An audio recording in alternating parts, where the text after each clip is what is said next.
advocacy, and mentorship. With a degree in sociology from Prairie View A&M University and a passion for social justice, she strives to make change in everything she does, whether she's showing up in quiet ways or organizing bigger than herself. Malia, welcome to the after party. Thank you. You're I'm so excited to be here. I know, I was supposed to be here in the beginning. Well, you know, it's still the beginning. It's still the beginning, but you know, it's supposed to be the first one. No shade. But it's okay. It's okay. Thank you so much for doing the show. We start the show off with an icebreaker. Okay. So this is your icebreaker that I would love for you to answer. Okay. If you were hosting your ideal dinner party, who's at the table? This could be dead or alive. Give me 5 people. 5 people, dead or alive. Celebrities? I mean, yeah. Okay. So me? Yeah.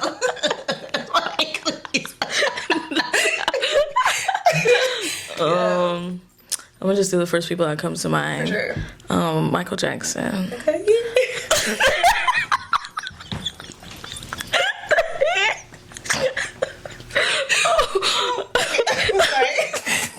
That's one. Amazing. Barack Obama. Okay, yeah. I feel like I don't want to have a child with him. Who else? I'm trying to think of. Tracy Ellis Ross. Oh, love her. She's my Yes, I would want to hang out with her. Yeah. Seth Rogen. Okay. He's a pretty funny white guy. Is that 5? Tracy Ellis Ross, Seth Rogen, Michael Jackson, Obama. Omar.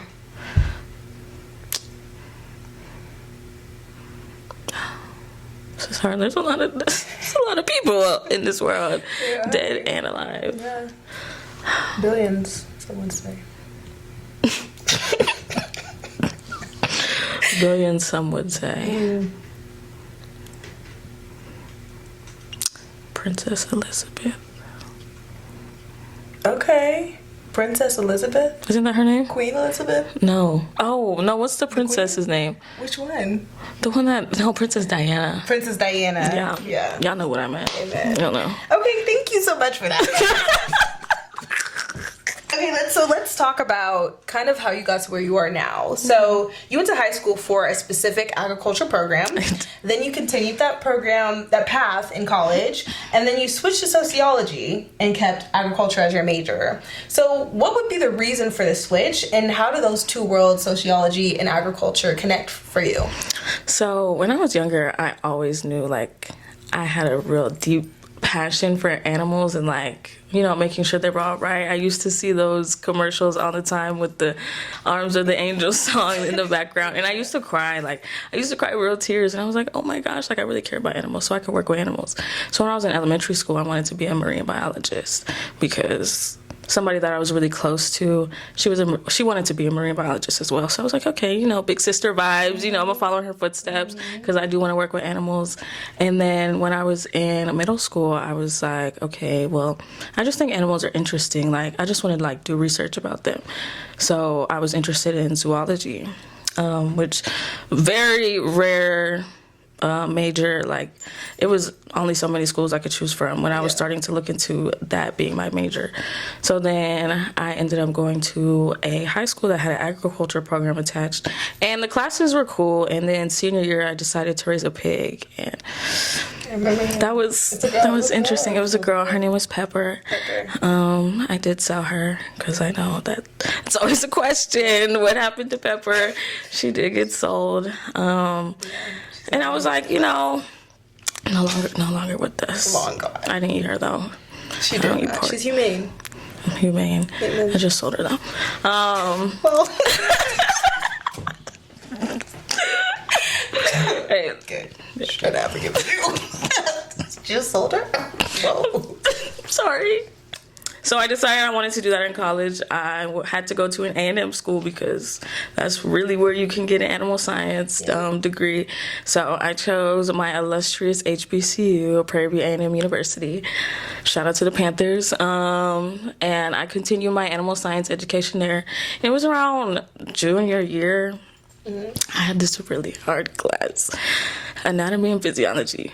And it wasn't like regular anatomy and physiology like that everybody has to take that has like a science major that's like the human body. No, it was like farm animals, like different farm animals. And my teacher, he was so like by the book. He was so strict, like, and he had a really thick accent, so it just made the class a little bit more difficult. Like, it was just so many factors. And I was like, you know, I really, not that I don't care about animals, but like this is a lot. And like most times animal science like tracks are geared towards vet school.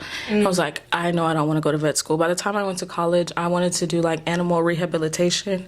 So, you know, once they get out the doctor, basically physical therapist for animals. Like that's what I wanted to do, because I was like, I want to, you know, help them get better, which is what I've always wanted to do since I was younger.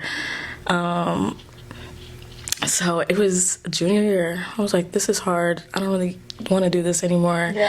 And I was thinking back in all the classes I took, you know, you have to take those prerequisites before you get into your major for real. And I had taken a sociology class. I was like, sociology was interesting. You know, learning about groups of people is interesting. And back to your question about how it like intertwines with my activism work, like learning about how different communities are established and like how they work and how they intertwine helps me understand like the history. And, you know, once you learn the history of something, it kind of helps you in the future and helps make everything better, I guess you can say. So I was like, okay, sociology, you know, I could do that. So I switched my major to sociology. I kept my minor as agriculture. Really, to be honest, just because I didn't want to lose the credits. Because with agriculture, since there was a concentration, you didn't have to have a minor. So mine was just straight agriculture, like animal science, because they knew, like, they knew them classes was tough. So when I switched to sociology, they were like, you have to have a minor. And I was like, why wouldn't I choose agriculture? Like, the credits. So then I only had to have 2 more classes to finish my minor, and then like I was only off course. Well, off course, you know, there's no time limit in college, but I was only 4.5 semesters. That's where I finished. But yeah, did that answer your question? Yes, it did. Thank you so much. My next thing would be, because I know from during your college years, you were very involved on campus, and most notably with the NAACP, serving as your chapter's president and also the president of the Texas NAACP Youth and College Division. So I was like trying to say it right. It's a mouthful. Good job. So from that, like, where did your passion for social change, especially in the Black community, stem from? So I had always been active with the NAACP. I have 2 older brothers. They're 7 years older than me. So they were active in it. So I got active at a really early age. I was in elementary school, going to meetings with them, going to community service with them. And it was always a good time. You know, the people I was with, they always enjoyed the community service, and it always felt good to give back. So as I got older, you know, I could make my own decisions. I consciously made the choice to be a part of something that was greater than myself and help advancing my community. And so in high school, I was the youth council president. And, you know, it just comes with, I don't want to say a lot of responsibility, but trying to lead a group of people is a lot of work. Like, trying to advance your community, it takes a lot of work. It takes a lot of organizing. Like, it really takes a group of dedicated people. And I learned that really at an early age. So when I did transition to Prairie View, you know, I found the chapter immediately. I joined immediately. Like, I started off as a committee chair. I was in the membership committee. And with the membership committee, your whole goal is really to educate people on the organization and bring members in. So I was like, you know, fresh out of high school, fresh out of youth council, like I could do that starting off. And then I just gradually moved up to chapter president. And as chapter president, it was a lot of work. Being a chapter president of anything in college, you know, shout out to all the presidents, all the VPs, even on anybody on an e-board, anybody that did their time. It's unpaid. Serve unpaid. It's a full-time job. Anybody that did that on campus, on a college campus, on an HBCU campus, on really any campus, but like, it's a different breed on HBCU campus. But leading a group of people, like, it was a lot of work. I have an executive committee. I had to interview them to make sure, they were fit for the position because it is a lot of work. And you have to, like I said, make sure that people are dedicated.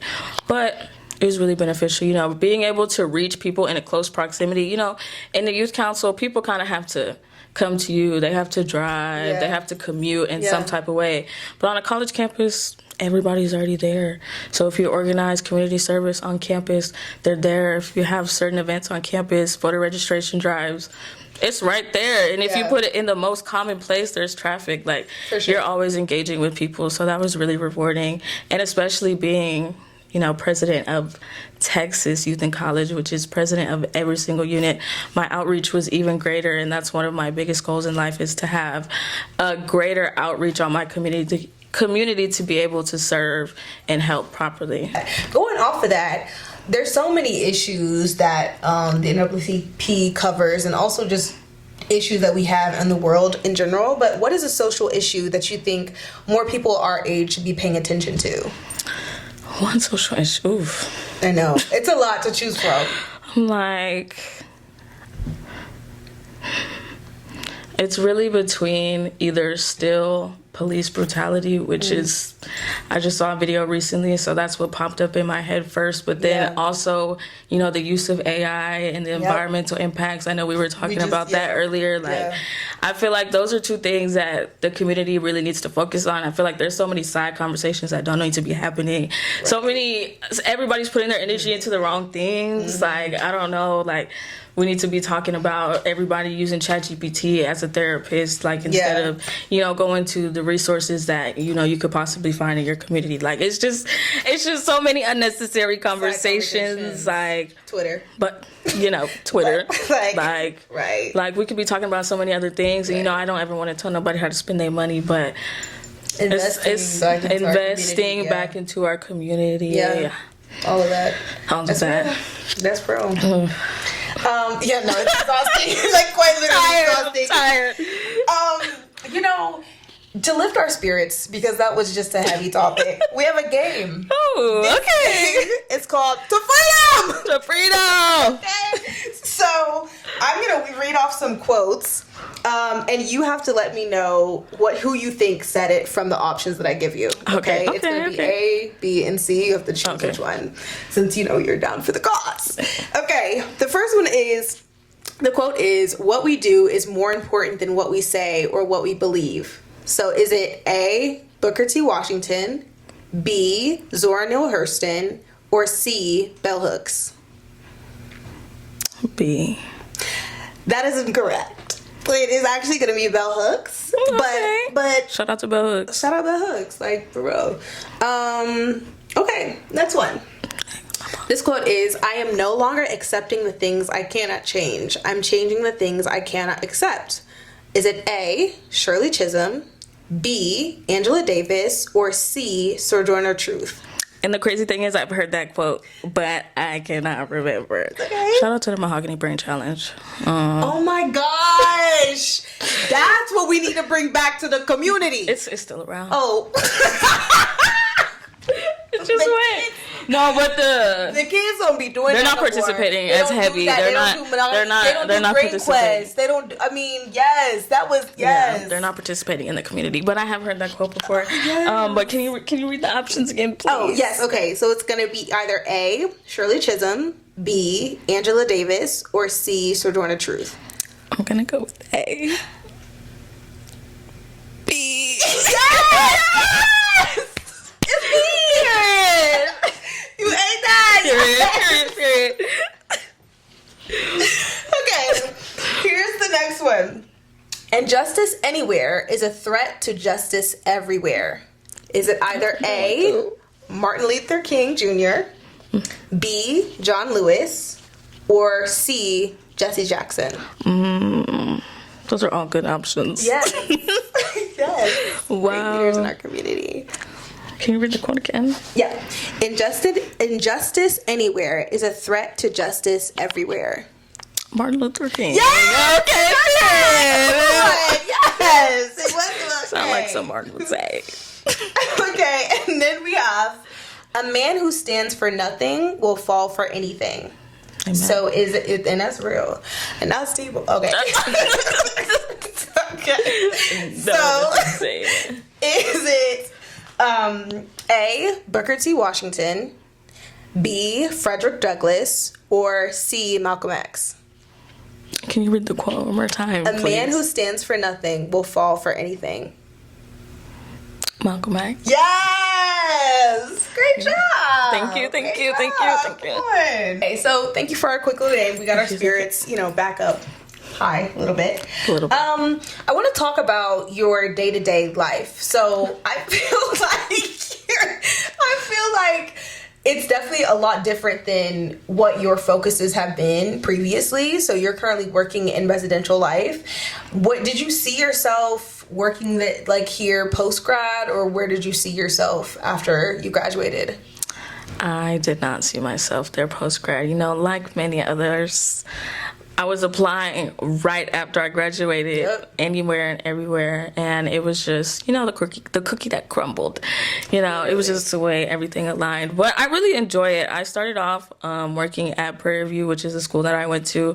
So I got to start off with the familiar campus with my full-time job, and it was a cute little adjustment. But after a while, you get tired of being in the same place. Yeah. So I ended up moving my job, and I like my new campus. It's definitely more diverse, so it helped me get acclimated back into, real society. Being at an HBCU can kind of sort of warp your vision for a little bit of time, because you're around pretty much one specific group of people, which, is cool.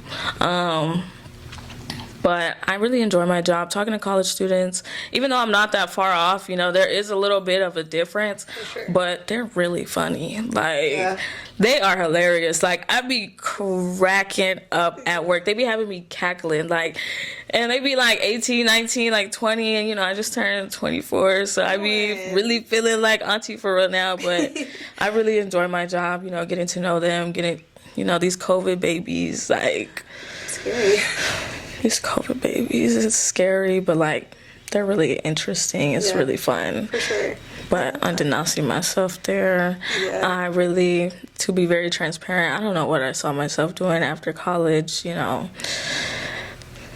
was just going with the flow. Yeah. But, it ended up working out, and I'm really grateful that I ended up in the position that I'm in. Absolutely. I think also the things that I know about you is that you've worked with different groups of people. Just honestly throughout your life, almost every job that you've had, or the majority of the jobs that you've had, you work with different groups of people in a mentorship role. And so I want to know, what does mentorship look like for you? And it's not the title, but the practice. What does that mean to you, and what does it look like, and how do you try to approach it differently?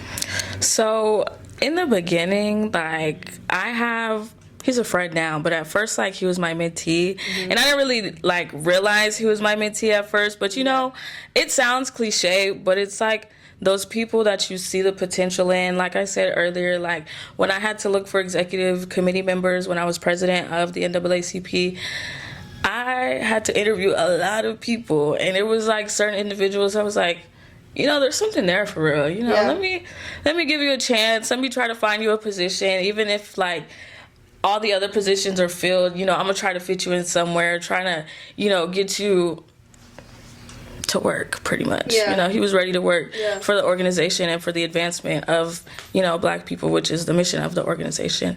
So mentorship just looked like, putting people in those positions to excel, nurturing them, making sure they had all the tools that you could provide to succeed, helping them where you could. Yeah. And along the way, that's what I was doing. And looking back, that's why we were able to be you're my mentee. Oh, you're my mentor. We nurture each other. We help each other grow. And then it just turned into a friendship. But that's what I try to do with several other people, is see that, potential in them, and try to put them in positions to excel. Yeah, and I feel like that's something that you're definitely doing on the daily in your role now. I think another question would be, because you're so close in age and you're also with college age students all the time, what are some things that college students are really going through right now that people overlook? I would say I had one today tell me like she's been really anxious, and I think anxiety is a real thing. Like mental health is a real thing overall, but I think a lot of kids, they do need those breaks. And you have to learn when they're abusing it. Of course, sometimes they're still, a little youthful, so you have to, help in that role, but definitely mental health. Mental health is really a big aspect that a lot of people are still overlooking. Absolutely.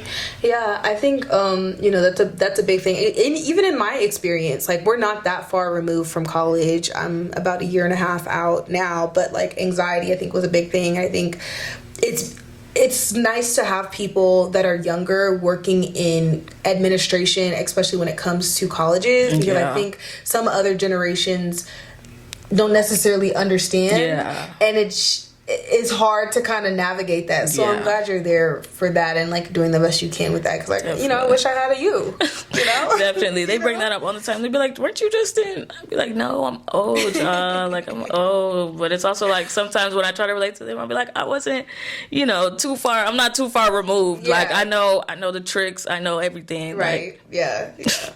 Switching gears a little bit, talking about kind of what's next for you. You're in Res Life now, but you have like kind of all this experience working with social justice, as we talked about, and just different interests. And I know that law school has been on the agenda for you potentially in the future. So what does that look like for you, and what would you want to do with a law degree? How does that move you forward to your goals in the future?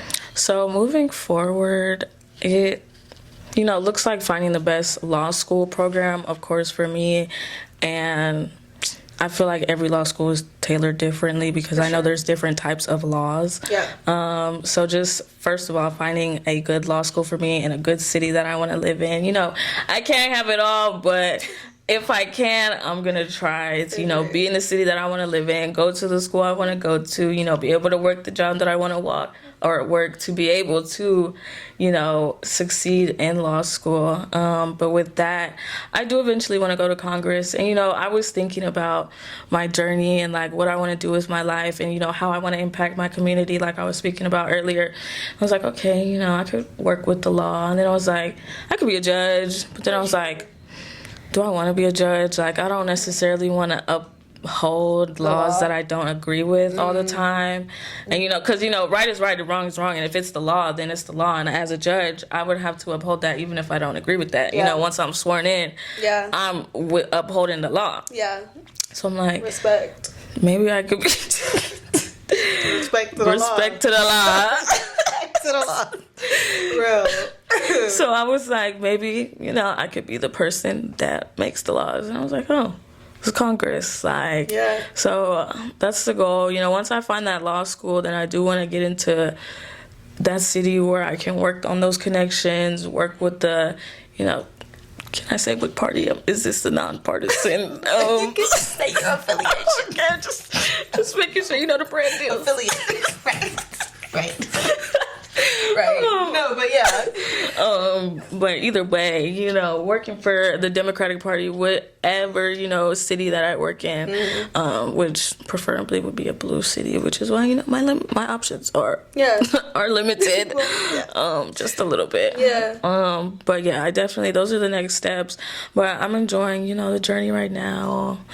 But I do have a plan, and it will get executed. Okay, period. I love that too, and I'm, so excited to see you move on to your next steps. I think another thing too is, as we're talking, and you mentioned like this was not really your plan, like, to go into Res Life after school, and you didn't really know like what it is, but I feel like you're feeling it out along the way. Yeah. But I think a lot of these things also are stepping stones to get to your end goal, right? Like talking to college students, seeing what they need, talking to different types of communities and being active in your community, like all of those things kind of build up to let you know what the community needs, right? Yeah. Like what we have going on, and honestly kind of just being already boots on the ground and working a regular job. You know what I'm saying? Like please. But But no, I'm very excited to see what you do next and see all the other things and skills that you accumulate along the way. Thank you. I'm just excited to see what you have going on, and thank you for sharing your journey, sharing where you're at, and being very transparent about how you got here. Of course, thank you so much. I appreciate you coming on the show. That's a wrap for this episode of The After Party. Malia, where can they find you? Honestly, nowhere. Gotta catch me in person. Okay. Not as T-Boo. Okay. No, you can find me on LinkedIn. Yo. Right. No, get them connects. I don't be doing nothing crazy on the internet, so I could put Malia Ellis-Beverly. Find me on LinkedIn. Man, I love that. I mean, we will be connecting. Make sure you connect. Send a message when you connect. That's respectful. Yeah, love it. Thanks for coming. Thank you. Oh my God. Cheers to us.